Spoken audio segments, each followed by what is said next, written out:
Bonsoir à vous tous et bienvenue à notre étude biblique du mercredi soir. Bienvenue à notre analyse d'un des thèmes des Écritures pour nous guider en 2026. Ce soir, j'aimerais parler sur une vraie sainteté en 2026.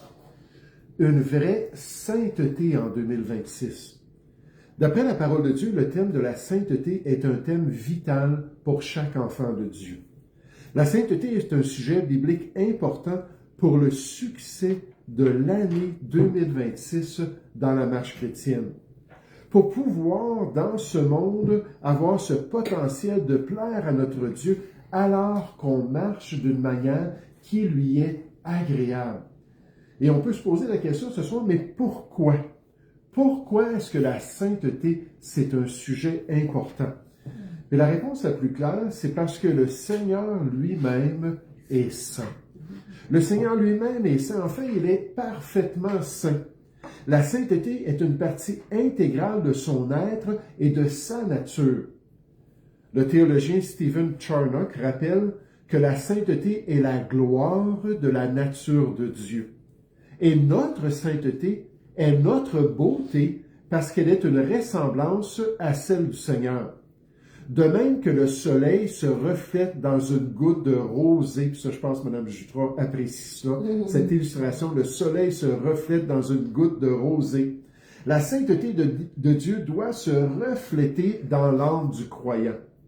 Sans cette sainteté, il ne peut y avoir de communion profonde avec Dieu.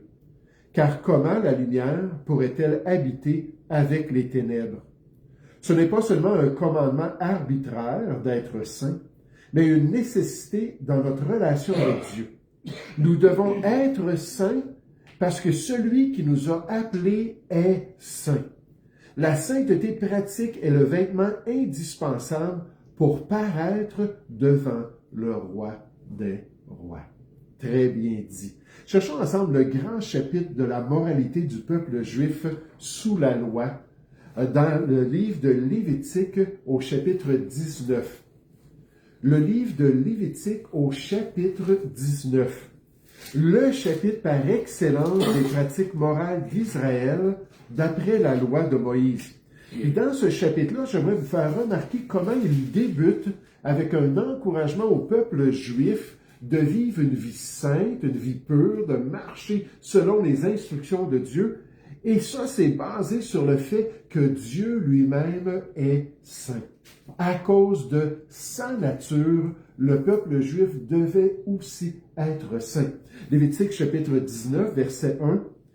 L'Éternel parla à Moïse et dit, « Parle à toute l'assemblée des enfants d'Israël et tu leur diras, « Soyez saints. Soyez saints, car je suis saint, moi, l'Éternel, votre Dieu. » Donc, on débute ce grand chapitre de pratique morale d'Israël en disant, écoutez, pourquoi est-ce que c'est important? Parce que Dieu est saint. Verset 3. Chacun de vous respectera sa mère et son père, un aspect pratique, et observera mes sabbats. Je suis l'Éternel, votre Dieu qui est saint. Verset 4. Vous ne vous tournerez point vers les idoles, et vous ne ferez point des dieux de métal fondu. Je suis l'Éternel, votre Dieu, le Dieu de sainteté, qui vous demande de telles pratiques saintes dans votre conduite ici-bas. Et régulièrement, dans ce qu'on appelle le code de la sainteté de la loi, qui se trouve dans Lévitique 17 à 26 en théologie, Lévitique 17 à 26, qui inclut Lévitique 19, le chapitre par excellence, on appelle ça le code de la sainteté. Et dans ce passage-là, ou dans cette section-là de Lévitique, Dieu revient toujours sur des instructions pratiques pour Israël parce qu'il est saint. Il leur demande de se conduire ainsi à cause de sa sainteté. Par exemple, dans Lévitique chapitre 20, cherchez avec moi Lévitique chapitre 20. Encore une fois, dans cette connotation-là de la sainteté de Dieu, il dit au verset 7, « Vous vous sanctifierez et vous serez saints, car je suis l'Éternel, votre Dieu. » Il dit dans le chapitre 19, j'ai spécifié « Je suis saint ». Là, je continue à vous dire, écoutez, pensez à moi dans vos choix et dans vos motivations. Verset 26 de Lévitique 20. « Vous serez saints pour moi, car je suis saint, moi l'Éternel. Je vous ai séparés des peuples afin que vous soyez à moi. » Puis ainsi, Israël devait être saint, car il était en communion avec un Dieu parfaitement saint, qui exigeait une telle sanctification de son peuple. Puisque Dieu est saint, Israël aussi devait être saint.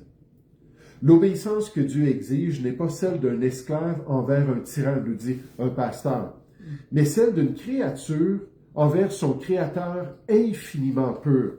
Dans la loi, Dieu ne dit pas simplement « obéissez parce que je suis le plus fort », mais plutôt « obéissez parce que je suis saint ». Sa sainteté est la norme de toute moralité.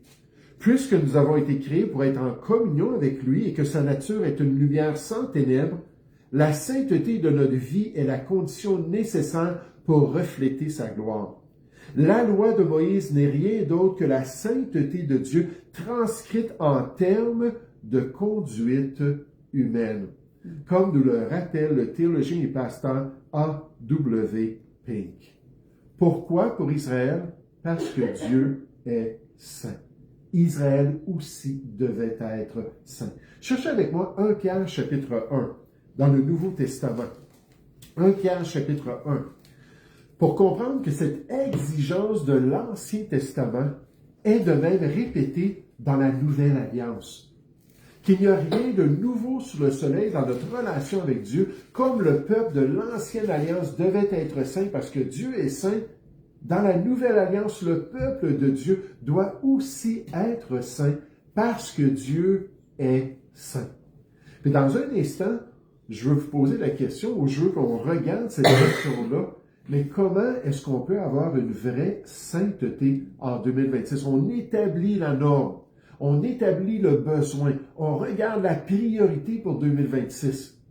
Mais après ça, j'aimerais qu'on regarde deux choses pour nous encourager à avoir une vraie sainteté. 1 Pierre chapitre 1 à partir du verset 14, on l'a étudié récemment.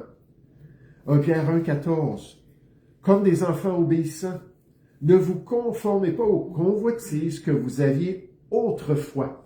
Souvent dans le Nouveau Testament, autrefois, ça parle avant Christ, ou avant d'être devenu une nouvelle créature en lui, avant notre salut, quand vous étiez dans l'ignorance, mais puisque celui qui vous a appelé est saint, on a la base ici, on parle de la nature de notre Père céleste, vous aussi soyez saints dans toute votre conduite, dans tous les aspects de votre vie, selon qu'il est écrit, là Pierre cite la loi de Moïse, il cite Lévitique 19 au verset 2, « Vous serez saints car je suis saint. » Pour l'Église chrétienne, pour l'enfant de Dieu, pour celui qui connaît le Seigneur aujourd'hui, la même responsabilité nous est donnée parce que Dieu est saint. Dieu est lumière, on nous dit dans 1 Jean 1,5, et il faut marcher dans la lumière avec lui pour être en communion avec lui et pour pouvoir lui plaire.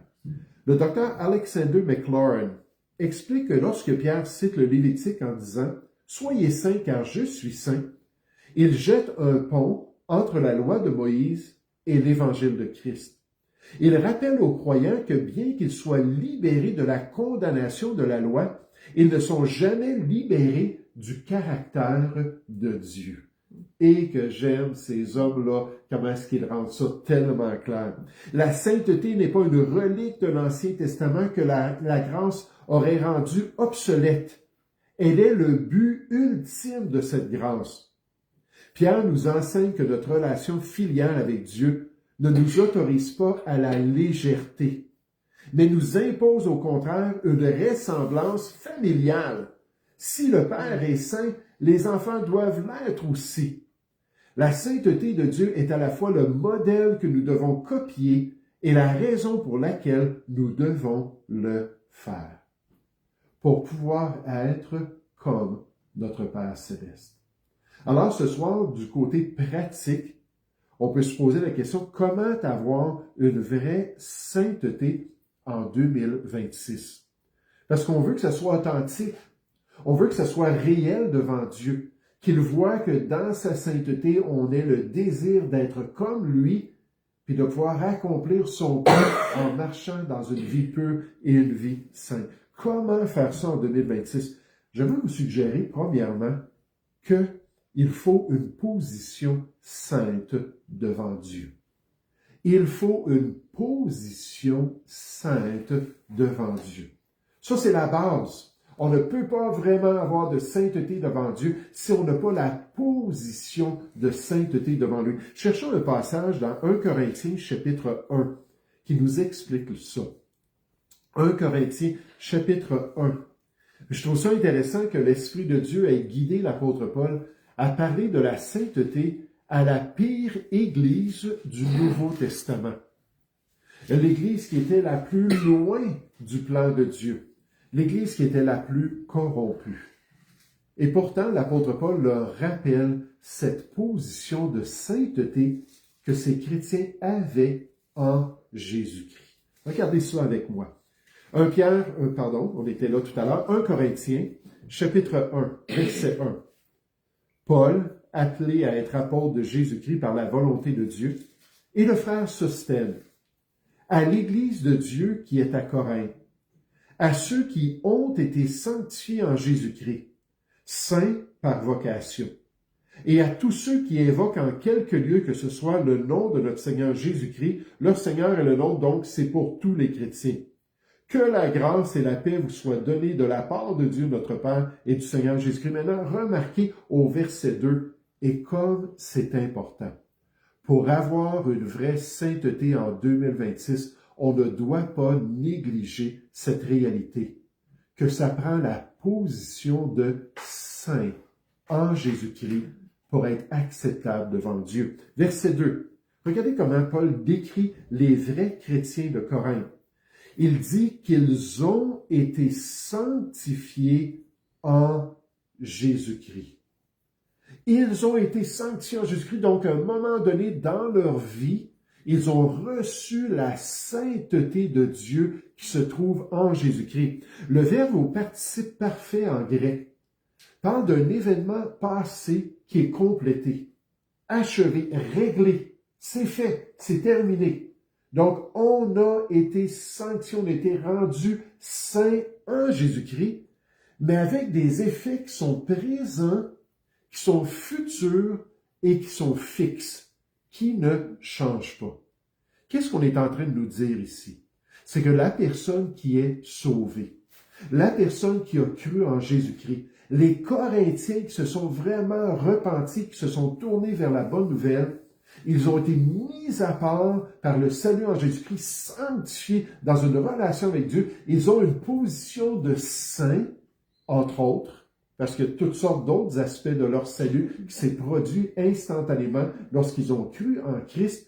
Mais ils ont cette position-là qui est le fondement de la vraie sainteté pour l'enfant de Dieu.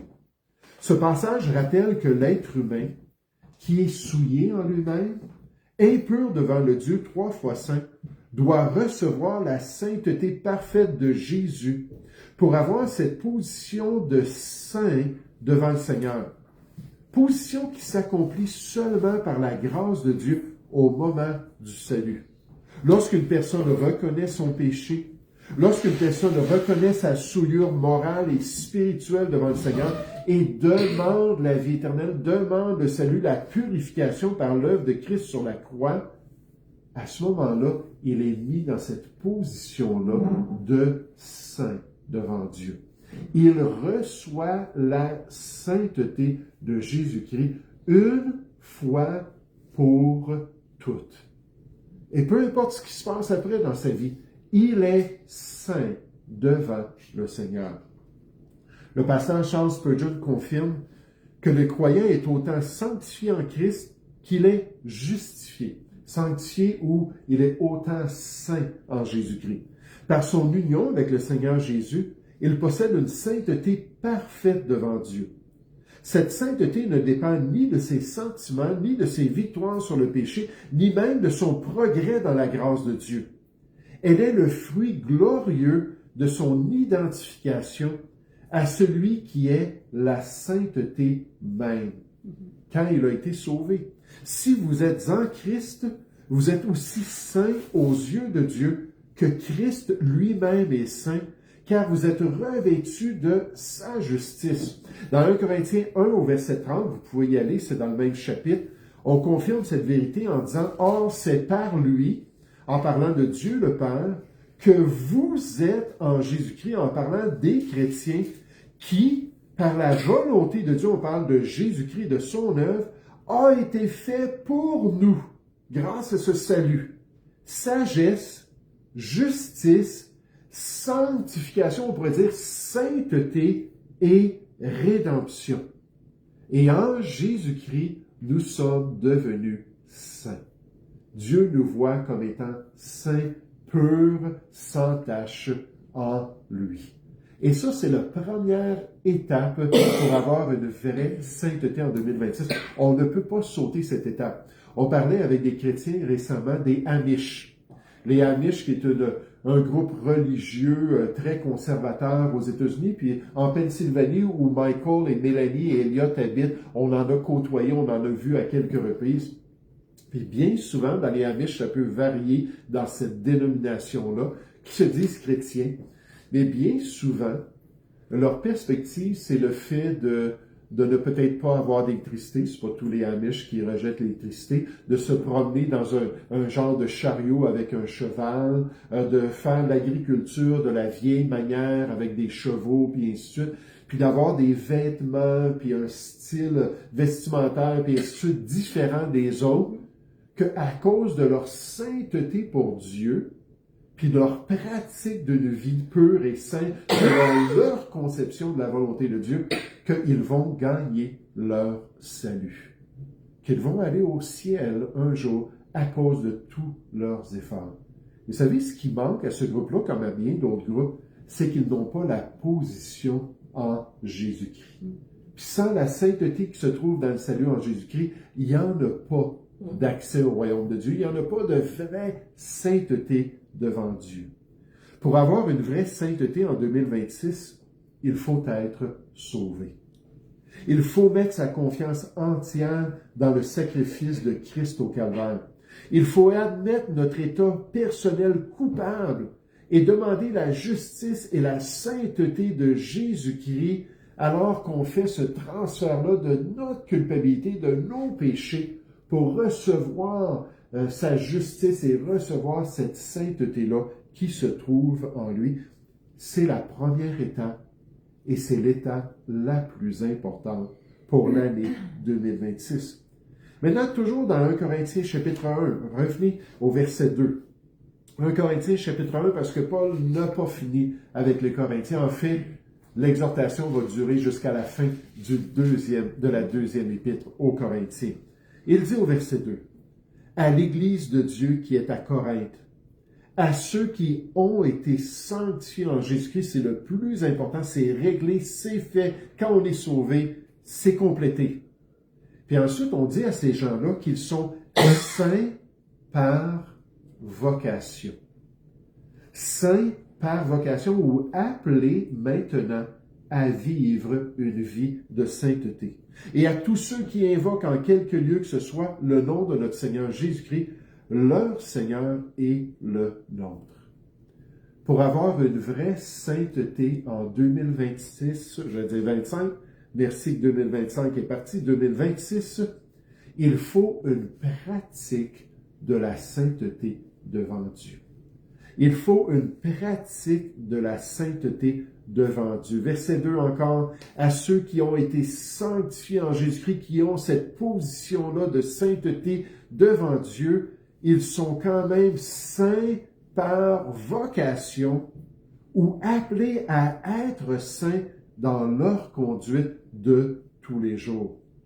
Il est donc nécessaire d'être saint en position, mais de même de pratiquer la sainteté pour avoir cette vraie sainteté devant Dieu. Donc, la position et la pratique, la position plus la pratique égale la vraie sainteté. Je répète, la position plus la pratique égale la vraie sainteté en 2026. Cherchons ensemble Romains chapitre 1. Rapidement ce soir. Romains chapitre 1. À partir du verset 1. Encore une fois, l'apôtre Paul qui introduit son écrit et qui s'arrête sur le besoin de pratiquer la vérité de Dieu, de pratiquer la parole de Dieu. Et nécessairement, l'épître aux Romains est l'épître d'excellence pour comprendre notre état spirituel, comprendre notre besoin de Jésus-Christ, puis une fois sauvé par la miséricorde de Dieu, de pouvoir s'offrir à Dieu pour vivre une vie de sainteté, une vie qui est agréable au Seigneur. Romains chapitre 1, verset 1. Paul, serviteur de Jésus-Christ, appelé à être apôtre, mis à part pour annoncer l'évangile de Dieu, évangile qui avait été promis auparavant de la part de Dieu par ses prophètes dans les Saintes Écritures.